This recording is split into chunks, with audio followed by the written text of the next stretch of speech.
አብሮን የተሰደደው አይነ ጥላ የቤተሰብ ዛር የድል መተት ወዘተ የስደት ህይወታችንን ያከብዷል በሚል ርዕስ በውጭ ዓለም ያሉ ወገኖቻችንን አጋንንታዊ ፈተና በተመለከተ ሰው እንዴት እንደሚያስጨክንብን ለሰው ቀላል የሆኑ ነገሮችን ለኛ እንዴት እንደሚያከብድብን የትዳር እድላችንን እንዴት እንደሚዘጋ እድላችንን እንዴት እንደሚያባክን ገንዘባችንን እንዴት ሰልቦ አመዳፋሽ እንደሚያደርገን ወደ ሀገራችን እንዳንመለስ በይሉንታ መንፈስ አስሮ እንዴት እንደሚያንከራትተን እንማማራለን። የቅዱሳን አምላክ ሚስጥሩን ይግለጽልን። የወለላይቱ እመቤት ልጆች አጋንንት በሰው ልጆች ላይ ያለው ብርቱ ውጊያ ለአማኞች ብቻ ሳይሆን እናውቃለን መምራን ለሚሉትም ተረተረት መምሰሉ እጅጉን ይገርማል። አንዳንዶች ይህንን ተከታታይ ትምህርት ሳስተምር ምእመናኑ አጋንንትን እንዲፈሩና ያጋንንት የበላይነት ለማሳየት ዓላማ ያለው እንደሚመስል በማሰብ ሊተቹ ይችላሉ። ግን ያጋንንት ውጊያ በእውቀት ሳይሆን በእምነት መነጽር የሚታይ ነው። ዛሬ ላይ ያለውን የተበላሸ በኃጢአት የቆሸሸ ማንነታችንን ስናየው መሰረት የሌለው ክርስትና፣ እምነት የሌለው ጎዳና፣ ጸጋ ቅድስና የሌለው መንገዳችን ነው የህይወት ዋጋ እያስከፈለን እያንከራተተን ያለው። በዚህ መንገዳችን ውስጥ አጋንንት የብልሽነትና የኃጢአት ህይወት እንዲኖረን በእኛ ላይ ለዘመናት ሰርቶብናል። ክፉ መናፍስት በውስጣችን አሸምቀው ተደብቀው ስለኖሩ የምናስተምረው ትምህርት አስተማሪውንም ምእመናኑንም አልለውጣለን። የክፉ መናፍስትን ውጊያና ፈተናውን አውቀን ለመዋጋት እንዳንነቃ ህይወታችንን ታጥቦ ጭቃ አደረገብን። በነገራችን ላይ አሁን ላለው ለምእመናኑ ለወጣቱ ህይወት መበላሸት አንዱ ተጠያቂ እኛው መምህራንና አባቶች ነን።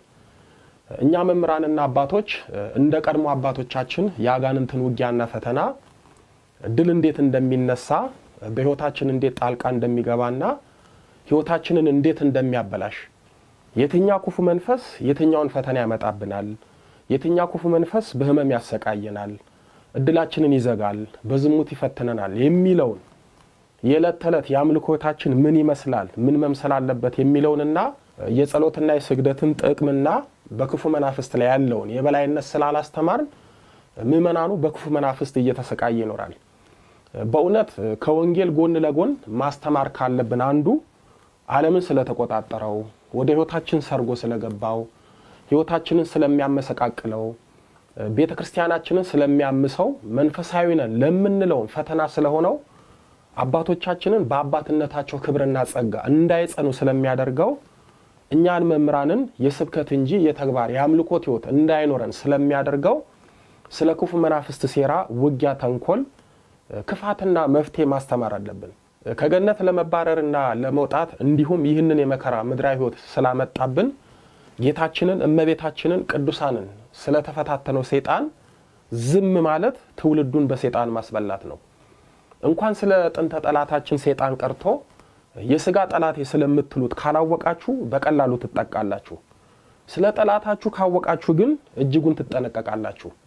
ተጠነቀቃችሁ ማለት ራሳችሁን ጠበቃችሁ ማለት ነው። ስለ ክፉ መናፍስት ሴራ ማስተማርና ሴራውን ማጋለጥ በህይወታችን ያላችሁን ክፋት እንድናውቅና እንድንጠነቀቅ ነው እንጂ የሚያደርገን ትምህርቱ የሚጓዳን ነገር የለም። እንደውም የተጎዳ ነው ስለ ጥንተ ጠላታችን ስላላወቅንና ስላልነቃን ነው። ስለ ጠላቱ የማያውቅ ሰው በጠላቱ ሳይነቃ እንደተጠቃ ይኖራል። ለነገሩ እኛ ጋር የሌለውን ብርቱ የአምልኮት ህይወት እኛ የማንተገብረው መንፈሳዊ ህይወት ከየት አምጥተን ምእመናኑን እናስተምራለን? እኛ በክፉ መናፍስት ውጊያ ላይ ሳንነቃ እንዴት ምእመናኑን እናነቃለን? እኛ የጸሎትና የስግደት ህይወት ሳይኖረን ጸልዩ ስገዱ ብለን ለማስተማር እንቸገራለን። ስለዚህ ምእመናኑ የክፉ መናፍስት ቀንበር የተጫነው በእኛ ለማስተማርና ለማሳወቅ ነው።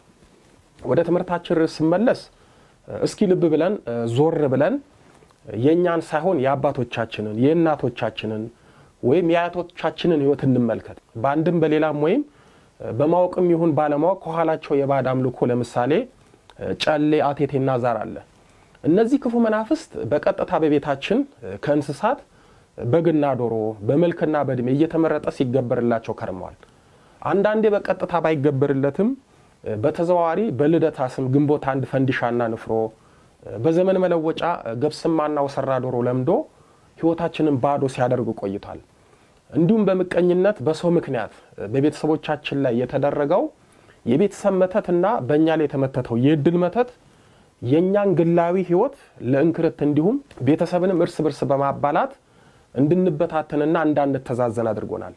በእነዚህ ክፉ መናፍስት ከተያዝን ምንም አይነት ነገር ጀምረን ፍጻሜው ላምር ይችላል።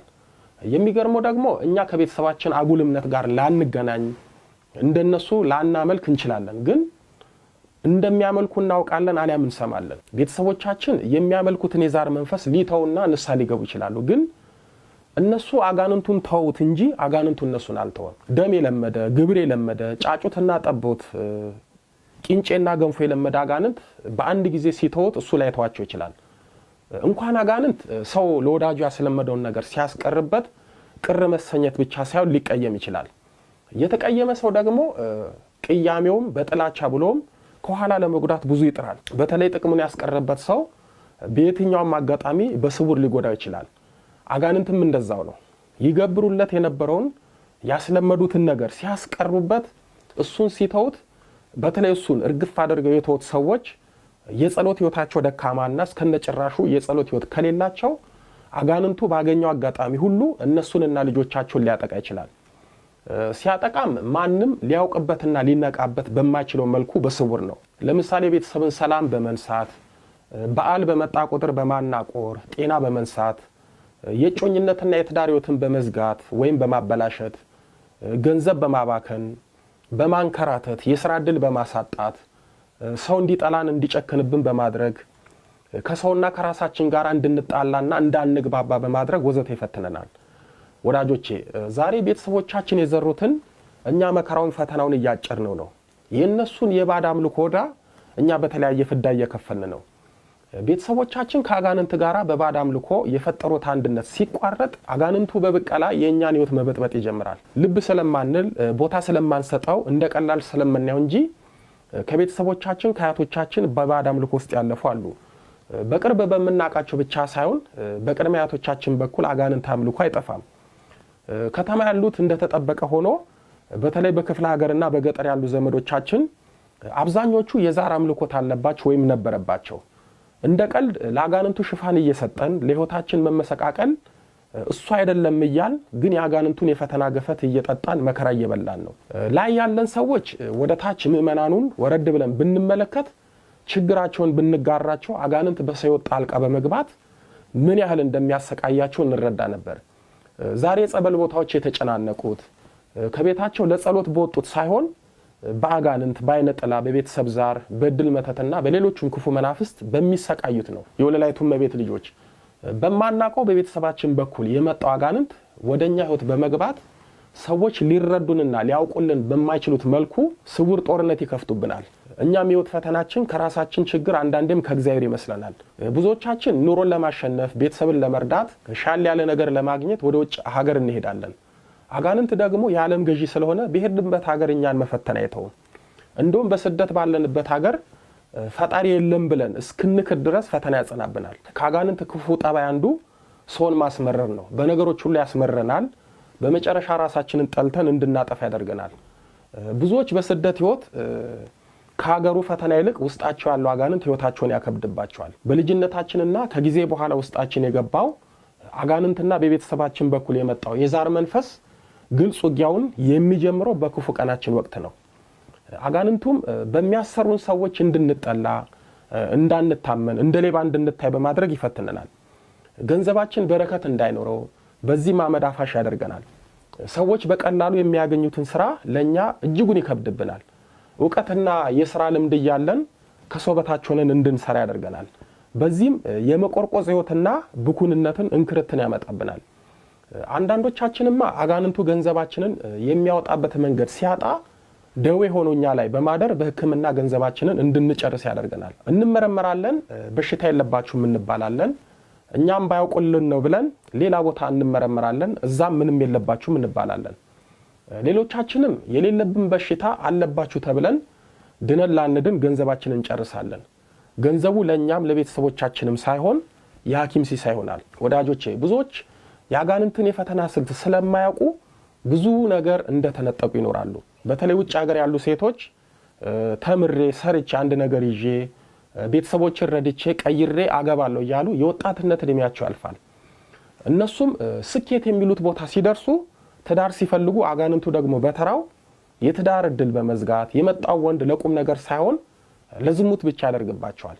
ለአመታት ለፍተው ሰርተው ተምረው ትዳር ሲይዙ ደግሞ ልጅ አልባ ያደርጋቸዋል። የተጋቡትንም ምንዝርን እንደ ጌጥ እያስቆጠረ ማመንዘርን የመብትና የነጻነት መገለጫ በማስመሰል ለፍቺ ይዳርጋቸዋል። ተጋብተው መለያየት ያልቻሉትን የቤት ውስጥ የፈቃድ ፍቺን በማለማመድ አልጋ አስለይቶ እዛው አፋቶ ያኖራቸዋል። ከውጭ ለሚያቸው ለቤተሰባቸው በሰላም በፍቅር የሚኖሩ ይመስላሉ። ነገር ግን እነሱ ያለ ዳኛ በትዳራቸው ውስጥ ተፋቶ ይኖራሉ። ሌሎቹ ደግሞ አልጋ ለይተው በአንድ ቤት ውስጥ ለየብቻቸው በሌላ ክፍል ውስጥ እያደሩ በልባቸው ተፋተው ልጆቻቸውን ለማሳደግ ሲሉ ብቻ ደባል ሆነው ይኖራሉ። ወገኖቼ ስንቶቻችን ከእንደዚህ አይነት ህይወታችን በስተጀርባ ያሉትን በህይወታችን ጣልቃ የገቡትን ክፉ መናፍስት ሴራቸውን አውቀናል። ያለማወቃችን ችግር የህይወታችን ገጽታችንን እንዲሆን አድርጎታል። እኛም ማናውቅ የሚያውቅና የሚያውቅልን ሰው የለም። እኛ መምህራንና አባቶች የክፉ መናፍስትን ውጊያ ለምእመናኑ ባለማሳወቃችን የችግራቸው አንዱ አካል ሆነናል። ለምእመናኑ ባለመፍትሄዎች መሆን ስንችል መፍትሄ አልባዎች ሆነናል። ለምእመናኑ ከክፉ መናፍስት የመፈታት ምክንያት መሆን ስንችል እንደታሰሩ እንዲኖሩ የአንበሳውን ድርሻ ወስደናል። ዛሬ ወንድሞቻችን በክፉ መናፍስት ውጊያ ሲሰቃዩ ስለ ክፉ መናፍስት ውጊያ ማስተማርና መፍትሄ መስጠት ያቃተን በአንድም በሌላ እኛው የነዚህ የክፉ መናፍስት ተጠቂዎች ስለሆንን ነው። ወደ ነጥቤ ስመለስ ብዙዎች ስንት ዓመት በኖሩበት ሀገር በማይረባና ውሃ በማይነሳ ምክንያት የመኖሪያ ፈቃድና ዜግነት አጥተው ሲሰቃዩ ይኖራሉ። የነሱ ጉዳይ ብቻ ከሰው ተለይቶ ከብዶ ይታያል። ከኋላቸው የመጡት ሁሉም ነገራቸው ሲሳካ የጀመሩት ከፍጻሜ ሲደርስ የነሱ በማይረባ ምክንያት ይበላሻል። ስንቱ በየሀገሩ እድሉ በገርግር አይነጥላ በቤተሰብ ዛር በእድል መተት ምክንያት ተዘግቶ የተስፋ መቁረጥን ድሪቶ ደርቶ ውድ ህይወቱን በባዕድ ሀገር ተበላሽቶ ባዶ ሆኖ ይኖራል። ያልቃል የተባለው ነገር እንደ አዲስ ይጀምራል። ተስፋ የተጣለበት ነገር ባዶ ይሆናል። ደስታ ያመጣል የተባለው ነገር ለነሱና ለቤተሰብ ሁሌም ሀዘን ሆኖ ቁጭ ይላል። ሩቅ የታሰበው ቅርብ ይሆናል። ቅርብ የታሰበው እንደ ሰማይ ይርቃል። ክፉ መናፍስት ህይወታችንን የልፋትና የመንከራተት ያደርጉብናል። ዛሬ ቆም ብለን ካላሰብን፣ በንስሐ በሆነ ጸሎት ወደ ፈጣሪ ካልጮህን፣ በውዳሴ ማርያም እመቤታችንን ድረሽልኝ ካላል፣ ሰማዕታቱን በጸሎታችሁ ታደጉን ካላል፣ ቅዱሳኑን በጸሎታችሁ ተራዱን ካላል ህይወት ለኛ የቁም ሞት ይሆንብናል። የዚህ ዓለምና የጨለማው ገዢ ዲያብሎስ አሁን ካለንበት ፈተና ሳያከብድብን ልንቀድመው ይገባል።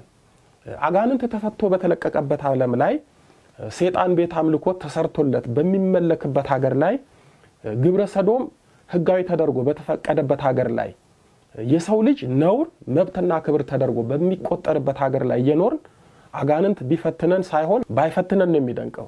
ለዚህም ነው ቅዱስ ዮሐንስ በራእየ ዮሐንስ በምዕራፍ 12 ቁጥር 12 ላይ ዲያብሎስ ጥቂት ዘመን እንዳለው አውቆ በታላቅ ቁጣ ወደ እናንተ ወርዷልና ያለን። አንዳንዶቻችን አጋንንቱ ሁሉ ነገራችንን አሳጥቶን ብዙ ነገራችንን አበላሽቶብን እኛ ብቻ በህይወት በመኖራችን ተቆጭቶ ከትዳር አጋራችን ከልጆቻችን ከቤተሰቦቻችን ጋር እንዳንገናኝ ለማድረግ በይሉንታ የሰው ሀገር አስሮ አስቀምጦናል። እንዴት ባዶ እጄን ወደ ሀገሬ እመለሳለሁ ሰው ምን ይለኛል በማስባል በይሉንታ በማታለል አስሮናል። ወዳጆቼ ዛሬ በሰው ሀገር መከራችን የበዛው ትላንት ቤተሰቦቻችን በግንቦት አንድ የልደታ ቂጣና ንፍሮ በዘመን መለወጫ ዮሐንስ ዶሮ እያሉ እንደ ቀልድ ግብር ያስለመዱት አጋንንት የኛን ህይወት በመከራ በመጠናወት ይኖራል። እኛም በታቦቶቹ ስም በአጋንንት ሽፋን የቀረበውን ግብር በመብላት ዛሬ ላይ ሆዳችን ታማሚ፣ አካላችን ጤና ቢስ፣ እድላችን ሰባራ፣ ህይወታችን መከራ ሆናል። ከዚሁ ጋር በተያያዘ ማንሳት ያለብኝ ነገር አንዳንዶች ችግራቸውን፣ ፈተናቸውን፣ በሽታቸውን ይነግሩኝና እኔም ከዚህ በፊት የቤተሰብ ዛር በእናት አባታችሁ በአያት በቅድመ አያታችሁ አለ ብዬ ስጠይቃቸው የለም ከማለት በማይተናነስ መልኩ አንገራግረው ድሮ ነበረ ልጅ ሆኜ እናቴ የሆነ ነገር ታደርግ ነበረ፣ አያት የሚያደርጉትና የሚያርዱት ነገር ነበረ፣ ስለማላውቅ በላ ነበር፣ ሌሎቹ ደግሞ አዎ ይገብሩ ያደርጉ ነበር፣ ነገር ግን ትተዋል፣ ከተው ቆዩ፣ እንደም ንስሐ ገብተዋል ቆርቧል ይላሉ። ንስሐ መግባታቸውና መቆረባቸው መልካም ሆኖ ሳለ ግን የቤተሰብ ዛር በዘር የሚመጣ ክፉ መንፈስ እንደሆነ ያውቁም። የቤተሰብ ዛር ከእናትና ከአባት ከአያትና ከቅድሚያት ወደ ልጅና ወደ ልጅ ልጅ እንደሚሄድ አያውቁም። ዛሩን የሚያመልኩትና የሚገብሩት ቤተሰቦቻቸው ንስሐ ገብተው ቅዱስ ቁርባን መቀበላቸውን እንጂ የቤተሰባቸው ዛር በዘራቸው በኩል እንደሚዋረስና ዛሩ ትውልዳቸውን በተለያየ ነገር እንደሚያምስ አያውቁም። ቤተሰቦቼ ዛር ማምለክ ትተዋል ሲሉ ቤተሰባቸው ተው እንጂ ዛሩ ቤተሰቡን ለመተናኮል እንዳልተው አያውቁም። ለዚህም ነው በቤተሰባችሁ በኩል የመጣውን የቤተሰብ ጣጣና ስለ ክፉ መናፍስት ሴራ እወቁ፣ ንቁ፣ በጾም በጸሎት በስግደት ተዋጉ የምንለው። ሌላው ደግሞ ችግሩን ማወቁ በራሱ ግማሽ መፍትሄ ነው። ምክንያቱም በሽታውን ያወቀ ታማሚ መድኃኒት ያገኛል። በሽታውን ያላወቀ ታማሚ በሽታውን ሳያውቅ መድኃኒትም ሳያገኝ በስቃይ ይኖራል። በእኛ እየሆነ ያለውም ይሄ ነው። በሽታችንን ሳናውቅ መፍትሄውንም ሳናገኝ በሕይወት ስቃይ እንኖራለን። አንዳንዶቻችን በሀገር ውስጥም በውጭ ያለነው በሕይወታችን ያሸመቁ አጋንንት ልብ አላልነውም እንጂ ውጊያው በግልጽ ይታይብናል። ሌሊት በተኛንበት እየመጣ ያስጨንቀናል። በገሃድ እየመጣ ይፈትነናል፣ ይታየናል። በጭንቀት ለማሳበድ አድርሶናል። በየዓመቱ በሕይወታችን ችግር ይገጥመናል። ለምሳሌ በየወሩና በየዓመቱ የመኪና አደጋ፣ የተለመደ ህመም፣ ድንገተኛ ህመም፣ ለከፍተኛ የገንዘብ ወጪ የሚዳርግ ችግር፣ የቤተሰብ ሞት፣ ቤተሰብን የሚያፈራርስ ጠብ፣ የጽንስ መጨናገፍ ወዘተ ይገጥመናል። ይህ የሚሆነው ቀድሞ በቤተሰቦቻችን ሲገበር የነበረው አጋንንት ግብሩ አጋንንታዊ ጥቅሙ ሲቀርበት ወይም ቤተሰብ ቆርጦ ሳይቆርጥበት እሹሩሩ እያለው ከሕይወታቸው ሳያስወጡት ሲቀር የሚያመጣብን ችግር ነው። በነገራችን ላይ እነዚህ ችግሮች ከቤተሰባችን ዛር በተጨማሪ በእድላችን የሚመተትና የሚላክ የሞት አጋንንት በተለይ እንደ ጥላውጊ ያለ እንዲህ ሊያደርገን ይችላል። የእድል መተት የሚታደስባቸው ሰዎች ጊዜውን እየጠበቀ የሚያማቸው፣ ገንዘባቸውን የሚያባክንባቸው፣ እስከ ሞት የሚገዳደራቸው በሽታ የመኪና አደጋና የቤተሰብ ሞት ይፈታተናቸዋል።